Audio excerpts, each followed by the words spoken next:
Okay guys, good morning and welcome to Earth of Zeal. So, etong unit na to ay walang iba kundi si Umarex Glock 17 Gen 5 in black.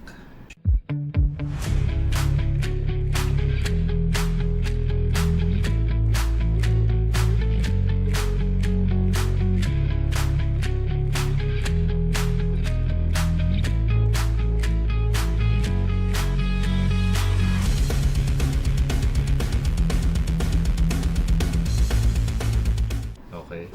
So, ito yung order ni Sir Noel Licatan ng Santa Josefa, Agusan del Sur. So, sa mga taga Santa Josefa, shoutout sa inyo dyan. And syempre, big shoutout sa iyo, Sir Noel. Maraming salamat sa iyong tiwala at suporta. Okay, so pakita ko lang yung box. Sa box pa lang guys, kita nyo naman. Napaka kumbaga ang ganda ng ano bang ibig sabihin nito, quality. So ayan, so ito yung Glock Perfection nakalagay, Gen 5 Glock 17. Ito yung ano niya nakalagay dito, gas airsoft, magazine capacity 22, metal slide, gas blowback, hop up adjustable. Okay, so yung hop up niya adjustable, single action. And eto, makikita nyo sa kabilang side yung may barcode. Alam niyo yun, sa kung mapansin nyo sa box, ano na siya, kumbaga pinag-aksayahan ng panahon. Okay, so hindi siya basta-basta. Appreciate natin yung ganun. Tapos ito yung likod niya. Okay, yan. And syempre, pakita na natin yung unit ni Sir Rowell. Ayan. So napakaganda na ito.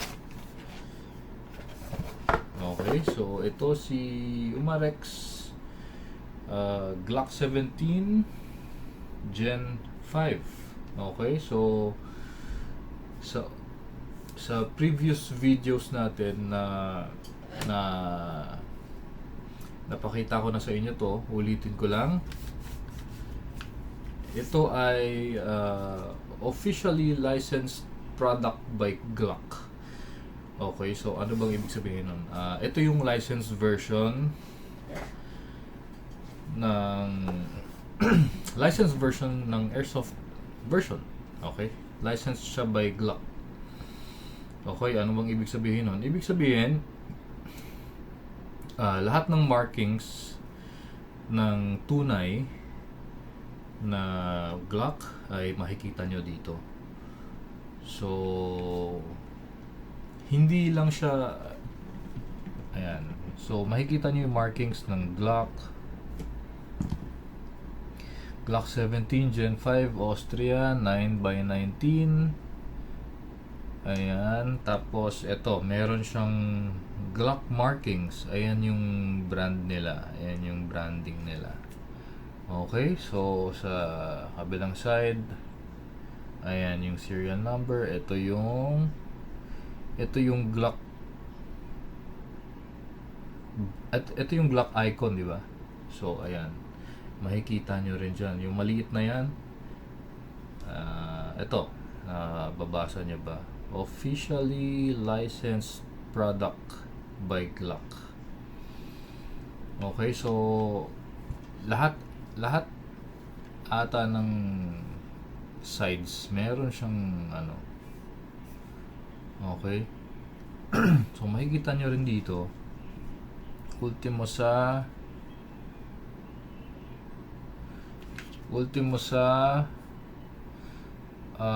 sides niya hindi lang makuha na maayos eh. Pero meron siyang ah, markings ng Glock dito. Tapos makikita nyo rin, ayan, yung outer barrel may, ayan, may Glock markings din. And syempre dun sa front sight meron din yan. Merong maliit. Okay, so provide ko na lang yung mga pictures ng mga maliliit na details para ma-appreciate nyo.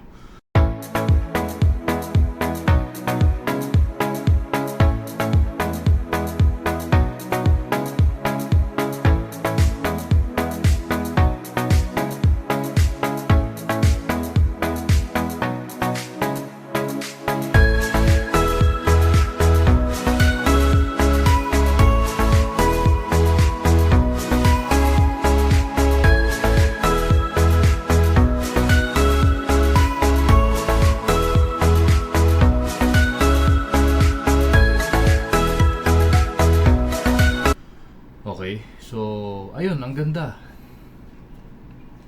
Pwede siya pang koleksyon, pwede siya pang display, ang ganda.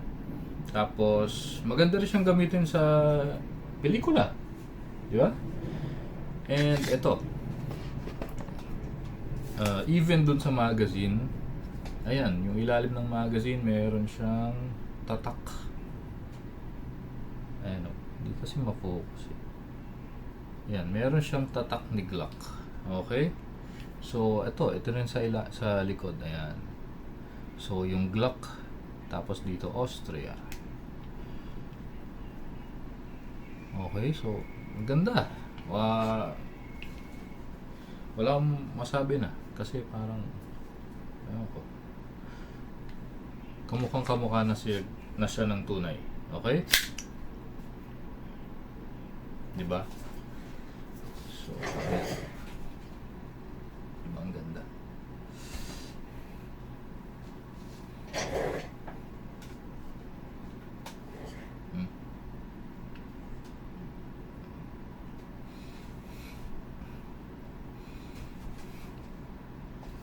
Diba? So, nice. Okay. FPS test tayo. So, ayan. Lalagyan muna natin ng BBs. Hatakin natin yung follower. Okay, so para sa Umarex, kung makapansin nyo, pwede na tayong maglagay dito kasi usually, di ba, mapapansin nyo sa Wii, hinahatak pa natin dito sa baba tapos doon tayo maglo-load. So dito pwede na dito. Ayan.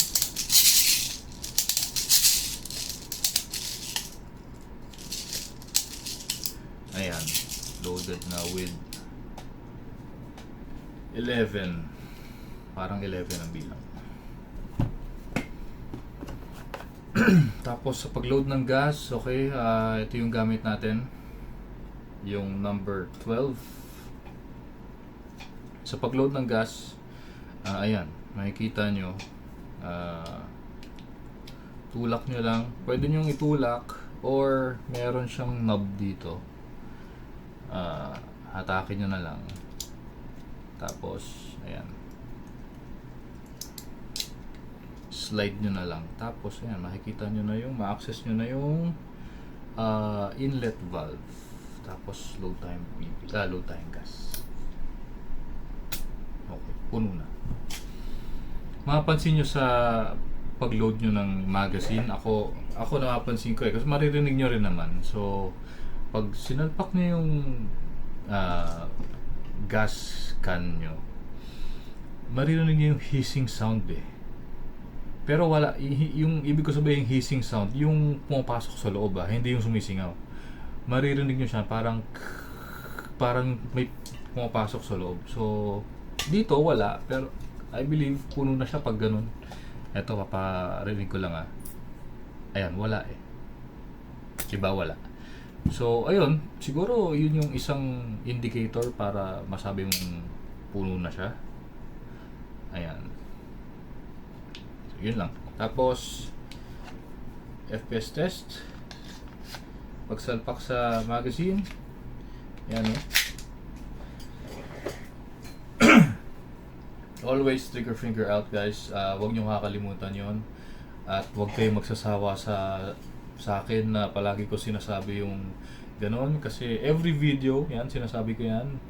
Para sa mga new viewers natin, at least pag napapanood nila yung mga recent videos, andun pa rin yung reminder na kailangan nakalabas yung trigger finger nyo at hindi nasa loob kung hindi pa kayo ready pumotok.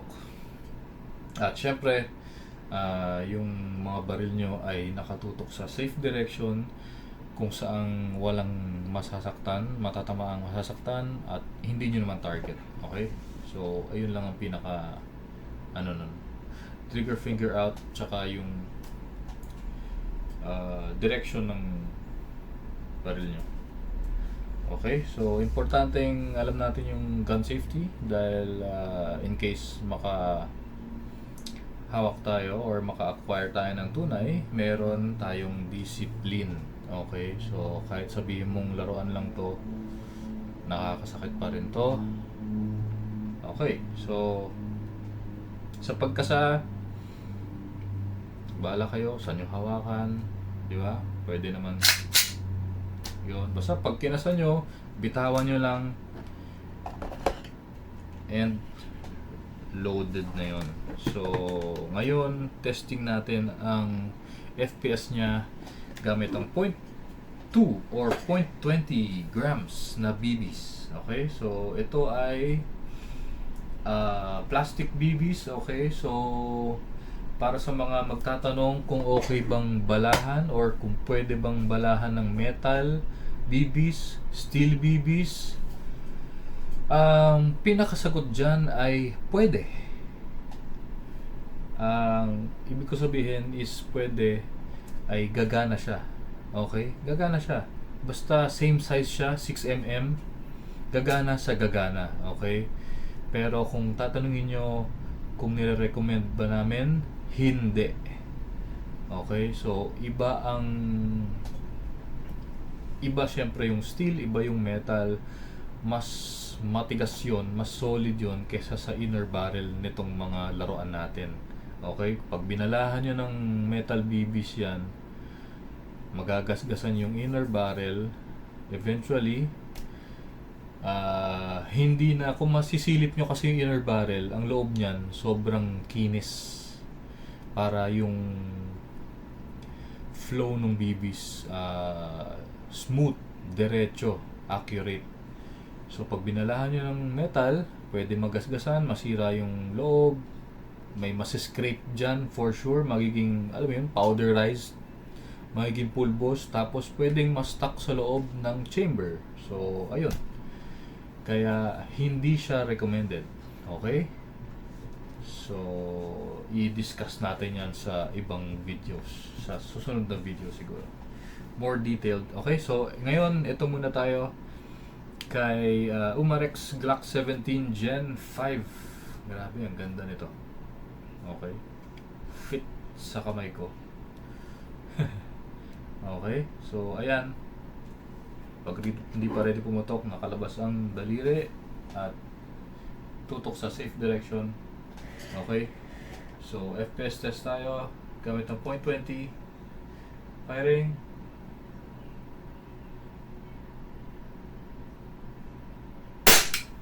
Ooh, 361.2. Lakas nito. 361.2. Oh, lakas. Okay. So, pangalawa, firing tayo.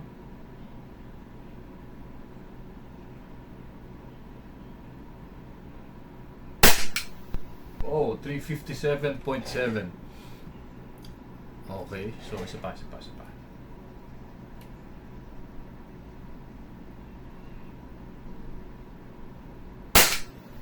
354.3. Okay, so ayan. Kung mapapansin nyo guys, kung mapapansin nyo yung pull ko ng trigger, parang pinapakiramdaman ko siya.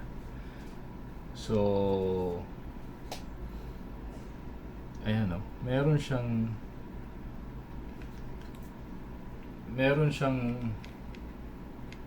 wall. Ayun yung tawag doon yung wall.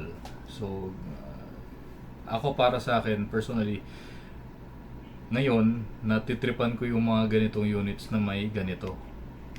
So, ito yan. Okay, so meron pa siyang, ayan, wala yan. Kasama siya sa pag-pull ng trigger pero hindi pa dyan mag-e-engage. So, dito pa siya mag-e-engage. Ayan, yan. Ito, ayan, dito. Hindi dito, dito. So, ito yung wall niya. Pinapakiramdaman ko lang kasi parang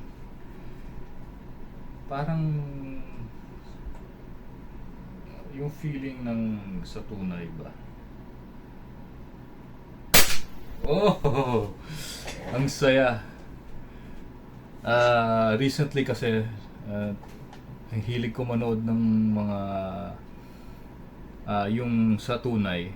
So, ang dami nilang ine-explain basta trigger shit. Okay, so basta yon.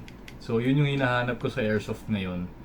Yung may wall. So, hindi siya basta pag kinalapit mo, puputok agad. Parang meron siyang ayan, matigas na part. So, ayan, meron siyang ayan o. Tapos, ayan, hindi pa siya pumuputok. Tapos, ayan, nabaon ko na yung daliri ko. Pero hindi pa siya, meron pa siyang konting space eh. So, ito yung ganun yung hinahanap ko sa airsoft pistol units ngayon. So, mas na-appreciate ko yung may ganun kasi wala lang, parang para sa akin makakatulong yun pag halimbawa ginagamit mo yung airsoft pistol for dry fire for practicing yung trigger pull. Okay, so wala lang, na-share ko lang, okay? So, basta yun yung teka, ubusin muna natin yung bala. Yung blowback test. So, yun lang hinahanap ko ngayon. Yun yung in para sa akin. Okay, so blowback test.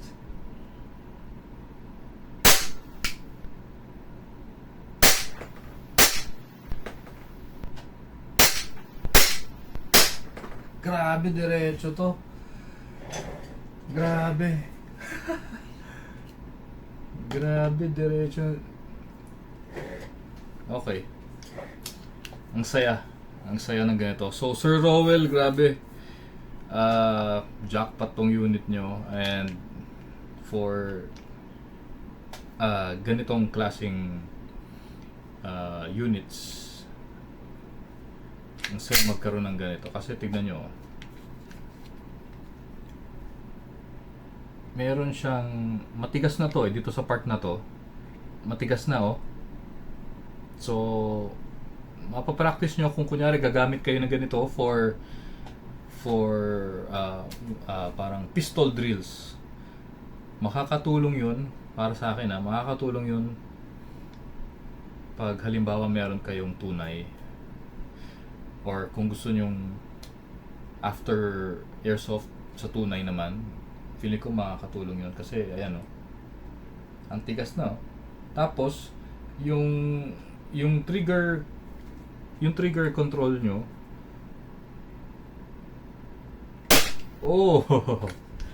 wala lang, na-share ko lang. And yun nga, mag-slide lock yan pag wala ng bala. As you can see, wala na siyang bala.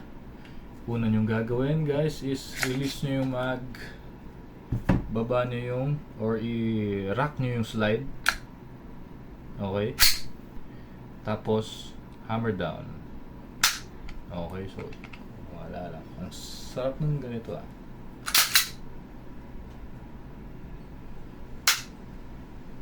tapos anyway, na-enjoy ko lang yung mga ganong so yun lang, Sir Rowell. Again, thank you very much sa iyong suporta and sa tiwala nyo sa amin. Okay, so I'm pretty sure mag-e-enjoy kayo dito. Yun ang maganda sa Gen 5 guys eh. Ambidextrous yung ambidextrous, pati yung thumb rest, ayan oh, meron siyang thumb rest sa kabila. Tapos kahit yung mag-release na ibabaliktad yan. So sa mga lefties, ayan, pwede rin sa inyo to kung kunyari gamit nyo ang kaliwa. Okay, so ayan. Ano ba sa kaliwa? Okay, so ayun lang. At syempre excuse, kung umabot ka sa video na sa part ng video na to at kung nag-enjoy ka, please like, comment and share with your friends na gustong magkaroon ng airsoft pistol. Okay, and ayan, there you go, message lang kayo sa page. And syempre, huwag nyo kakalimutan mag-subscribe din sa aming YouTube channel, Airsoft Zeal. Okay, so papakita ko lang yung somewhere here para familiar kayo dun sa mga page na ifa-follow nyo. Okay, so libre naman yun guys. Walang siyang bayad, pero yun yung magagawa nyo para sa amin, para mas matulungan nyo kaming ma-spread yung ano namin, videos and informations para sa mga like you guys. Okay, para sa atin. Again, Umarex Glock 17, pogi nito. Tapos kung mapapansin nyo, kung mapapansin nyo yung markings niya, hindi lang basta pulido talaga. Hindi lang basta, hindi ko alam kung paano nila ginawa to, pero pulido eh, hindi lang siya basta parang inukit eh. Ang ganda, sobra. Anyway, yun lang, and see you on the next one. Goodbye.